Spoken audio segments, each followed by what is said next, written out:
Intrapreneur ये कोई spelling mistake नहीं है, ये एक माइंडसेट है। स्वागत है आपका, मैं Vivek Bindra, founder and CEO बड़ा बिजनेस.com। ठीक पढ़ा है आपने थंबनेल पे, एंटरप्रेन्योर वर्सेस इंट्राप्रेन्योर। संपूर्ण ज्ञान दूंगा। ये कैसा माइंडसेट है? मोदी जी बोल रहे हैं आजकल आप हो जाओ आत्मनिर्भर यानी कि सेल्फ रिलायंट, लेकिन एम्प्लॉय अगर बन जाए इंट्राप्रेन्योर वो जाता है आत्म प्रेरित। आत्मनिर्भर तो ये है, वो आत्म प्रेरित है, सेल्फ मोटिवेटेड। ये वो एम्प्लॉय है जो लेता तो तनख्वाह है पर माइंडसेट से एंटरप्रेन्योर के जैसा होता है। जब आपके लिए काम करता है, आपका खुद का विजन है, सेल्फ विजन, उसका होता है शेयर्ड विजन। अगर आपने इंट्राप्रेन्योर खड़े कर दिए, वो एम्प्लॉय जो आपकी तरह सोचते हो, एंटरप्रेन्योर की तरह काम करते हो, तो लेंगे तो तनख्वाह पर काम करेंगे कैसे? आग पीछे नहीं लगाते, सीने में लगाते हैं। एक क्लाइमेट बन जाता है कंपनी के अंदर रेडिकल और इंक्रीमेंटल इंप्रूवमेंट और इनोवेशन का। वो अपने आप नए इनिशिएटिव लेगा, अपने आप नए आइडियाज लेके आएगा। आपने उसकी जिंदगी में पंख लगा दिए हैं। क्या होता है ये इंट्राप्रेन्योर? एम्प्लॉय से बड़ा फर्क है। एम्प्लॉय तो स्लो स्पीड पे काम करता है, ये हाई स्पीड पे करता है। एम्प्लॉय प्रॉब्लम पे फोकस करता है, ये एक्शन पे फोकस करता है। एम्प्लॉय कहता है परिवार ही मेरा परिवार है, ये कहता है ऑर्गेनाइजेशन भी मेरा परिवार है। एम्प्लॉय नए इनिशिएटिव नहीं लेता, ये ओनरशिप लेता है और एक्सपेरिमेंटल इनिशिएटिव करता रहता है। एम्प्लॉय की आदत क्या बोलता है? मेरा काम नहीं, ये मेरा काम नहीं, मेरा तो बस यही काम है। और इंट्राप्रेन्योर बोलता है आई ओन दिस कंपनी। वो कहता है खाली ये काम नहीं, पूरी कंपनी मेरी है। इसीलिए एम्प्लॉय कंज्यूमर रह जाता है, ये कंट्रीब्यूटर और प्रोड्यूसर बन जाता है। इस चक्कर पता है क्या? एम्प्लॉय माइंडसेट के लोग हमेशा रिएक्टिव और पुश स्टार्ट होते हैं, ये प्रोएक्टिव और सेल्फ स्टार्ट होता है। एम्प्लॉय अवेलेबल होगा टाइम टू टाइम, वो टाइम बेस्ड काम करता है। ये अवेलेबल होगा every time, all the time, ये टास्क बेस्ड काम करता है। इंट्राप्रेन्योर का माइंडसेट चेंज हो गया ना। अब उसको ये नहीं है 9 से 6 की जॉब करेगा, वो हर समय करने को तैयार है। क्यों? वो कहता है भाई काम खत्म करना है, टाइम नहीं खत्म करना है। काम खत्म करने को काम करना कहते हैं। एम्प्लॉय है ना, he gets paid for the time he spends. Intrapreneur he gets paid for the value he creates. वो कितना आउटकम क्रिएट करता है। ये एम्प्लॉय सोचता है मेरी अर्न लीव कितनी, मेरी कैजुअल लीव कितनी, मेरी सिक लीव कितनी, और वो क्या कहता है? I don't want to leave and I don't want any leave. हमेशा ना एम्प्लॉय फिक्स्ड पे की बात करता है और ये वेरिएबल पे की बात करता है। मैं कुछ एक्स्ट्रा करूं तो मुझे एक्स्ट्रा मिलेगा क्या? एम्प्लॉय सोचता है मुझको प्रमोशन मिल जाए कंपनी में, प्रमोशन इन कंपनी। ये सोचता है प्रमोशन ऑफ कंपनी, यानी कि कंपनी का प्रमोशन हो जाए। एम्प्लॉय हमेशा अपने सपनों के बारे में सोचते हैं और ये सपनों को प्लान कर जाते हैं। एम्प्लॉय थोड़ा हार्ड वर्क करता है, ये स्मार्ट वर्क करता है। एम्प्लॉय दूसरों को ब्लेम करेगा, ये खुद को ठीक करेगा। एम्प्लॉय का ब्रेक डाउन हो जाता है फेलियर में, इसका ब्रेक थ्रू हो जाता है फेलियर में। आपको जानना चाहते हो कि ये करे कैसे? अरे ऐसे एम्प्लॉय कैसे मिलते हैं, ऐसी ऑर्गेनाइजेशन कैसे बनती हैं? 8 तरीके बताऊंगा। पहला क्या है? Create cross functional problem solving war rooms. यानी कि अपनी टीम्स बनाओ अलग अलग डिपार्टमेंट की, एचआर को भी, फाइनेंस को भी, मार्केटिंग को भी, सेल्स को भी, ऑपरेशंस को भी। लोगों को जोड़ो, उनको एक प्रॉब्लम दो, बोलो प्रॉब्लम सॉल्व करके दिखाओ। उनको एक गोल दो, बोलो ये अचीव करके दिखाओ। इससे वो सोचना शुरू करेंगे, एक कल्चर आना शुरू होगा। और उसमें क्या करो आप? Encourage trial and error. उनको बोलो छोटे छोटे अटेम्प्ट करो, छोटी छोटी गलतियां करो, कर दो, कोई बात नहीं, होने दो, छोटी गलती होने दो, लेकिन वो फिर गलती से सीखेगा। फेलियर को अलाउ करो।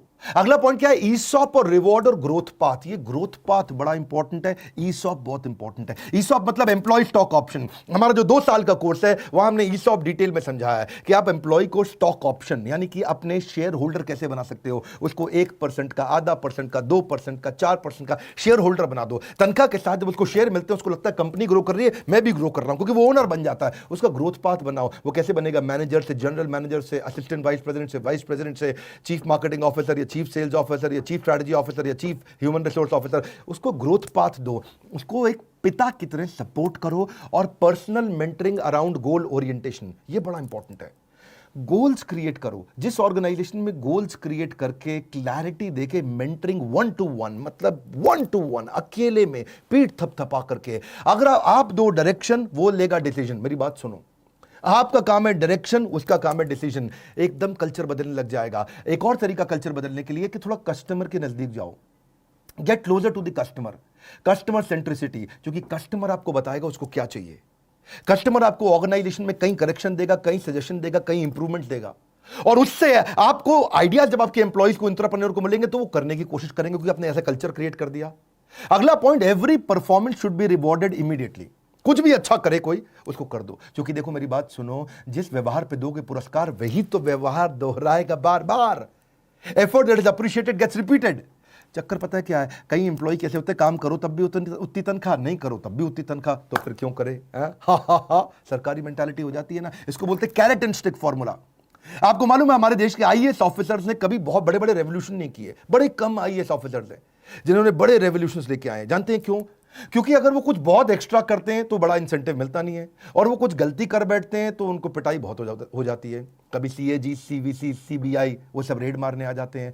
तो इस चक्कर में क्या है, उनको ना कैरेट एंड स्टिक फॉर्मूला नहीं है। स्टिक तो है, अगर आईएएस ऑफिसर गलती करे तो उसकी पिटाई होती है, लेकिन अगर वो कुछ अच्छा करे तो उसको कोई बड़ा इंसेंटिव, रेवेन्यू, रिवॉर्ड उतने बड़े मिलते नहीं हैं। आप कर सकते हो ये, आप क्या कर सकते हो? Share financial success with employees. कुछ भी अगर आपको बड़ी फाइनेंशियल सक्सेस आ रही है, शेयर करो, इंसेंटिवाइज करो किसी इफेक्टिव आइडिया को। अगर आपका एम्प्लॉय कस्टमर का सेटिस्फैक्शन बढ़ा दे, या आपका रेवेन्यू बढ़ा दे, आपकी कॉस्ट घटा दे, 3 बातें बोली है मैंने। कस्टमर का सेटिस्फैक्शन, आपका रेवेन्यू या आपकी कॉस्ट। रेवेन्यू बढ़ाए, कॉस्ट घटाए, सेटिस्फैक्शन बढ़ाए, इनमें से कुछ भी कर दे तो उसको फाइनेंशियल रिवॉर्ड दो। देखो फाइनेंशियल रिवॉर्ड में ना नुकसान नहीं है, क्योंकि कॉस्ट मूव्स विद प्रॉफिट। जब प्रॉफिट बढ़ेगा तभी तो कॉस्ट आएगी आपकी, जब वो पैसा लेके आएगा तभी तो देना पड़ेगा आपको। आप प्रोडक्टिविटी गेन को शेयर कर सकते हो। भाई एक्स्ट्रा प्रोडक्टिव हो जाएगा तो तुझे दे दूंगा मैं। हाँ, इससे हायर प्रोडक्टिविटी अपने आप आएगी, वर्कर की लॉयल्टी अपने आप आती है। इंसेंटिव के कई तरीके हमने अपने 2 साल के कोर्स में बहुत तरीके डिटेल में दिए हैं। यहां थोड़ा मोटिवेशनल और शॉर्ट वीडियो होते हैं, वहां डिटेल में जाते हैं। जैसे आप बोनस दे सकते हो। बोनस क्या है? Time taken upon time allowed. आपने अलाउ किया 8 घंटा, उसने काम कर दिया 4 घंटे में, यानी कि 50% ज्यादा जल्दी काम कर दिया, आप उसको बोनस दे सकते हो। मेरिट बेस्ड होते हैं, कमीशन बेस्ड होते हैं, आउटपुट बेस्ड होते हैं, प्रॉफिट शेयरिंग बेस्ड होते हैं, को पार्टनरशिप बेस्ड होते हैं, गेन शेयरिंग बेस्ड होते हैं, ईसॉप बेस्ड होते हैं। आप बहुत तरह होते हैं इंसेंटिव। आप क्या कर सकते हो? उसको और बेनिफिट दे सकते हो, करियर डेवलपमेंट ट्रेनिंग दे सकते हो। पैसा नहीं देना तो उसको रिकॉग्निशन दो, ट्रॉफी और सर्टिफिकेट दे करके, या उसको कोई गिफ्ट का कार्ड दे दो, उसको कोई फाइन डाइनिंग एक्सपीरियंस के कूपन दे दो, उसको कोई प्रेफर्ड पार्किंग भी आजकल जबरदस्त चीज हो गई भैया। पार्किंग कम है, आपने एम्प्लॉय की पार्किंग का स्लॉट बना दिया, वो आता है बड़े एकदम समझो चौधरी जी, हाँ आज हम अपनी गाड़ी लगाएंगे, ये हमारी गाड़ी की जगह है। सब गाड़ी बेचारे पार्किंग ढूंढ रहे हैं और वो आराम से, क्योंकि ना उसको एक सेंस ऑफ प्राइड आता है, ये मेरी रिजर्व्ड पार्किंग है, इतना इंपॉर्टेंट हूं मैं। आप उसको कुछ टेक गैजेट्स भी दे सकते हो, उसको कोई ट्रैवल वाउचर, कोई वीकेंड गेट अवे कि भाई बाजू में चला जाए घूमने के लिए, थोड़ा कोरोना घटने दो, बाकी ये सब चीज़ें काम आ जाएंगी आपको। उसको कोई प्रेसिडेंट क्लब दे सकते हो भाई, इसके अलावा से क्लब मेंबरशिप दे सकते हो बाजू में, कोई लंच विद एग्जीक्यूटिव कर सकते हो, उसको कोई जिम मेंबरशिप दे सकते हो। कितने याद है मेरे को ना, इतने सारे जल्दी जल्दी बोलता हूँ। एंटरटेनमेंट की टिकट देख सकते हो। 4 बातें याद रखना, गोल्डन स्टेटमेंट दे रहा हूं। Firstly, enable them to become opportunity scanner and producer, and then become their advocates in making them PNL और BU head। क्या मतलब हुआ? आप उनको एनेबल करो, उनको बोलो नई नई अपॉर्चुनिटी ढूंढ के लाएं, अपॉर्चुनिटी स्कैनर, ताकि वो प्रोड्यूस करें अपॉर्चुनिटी ढूंढ करके, और आप उनके एडवोकेट बन जाओ, उनको PNL यानी कि प्रॉफिट एंड लॉस का हेड बना दो।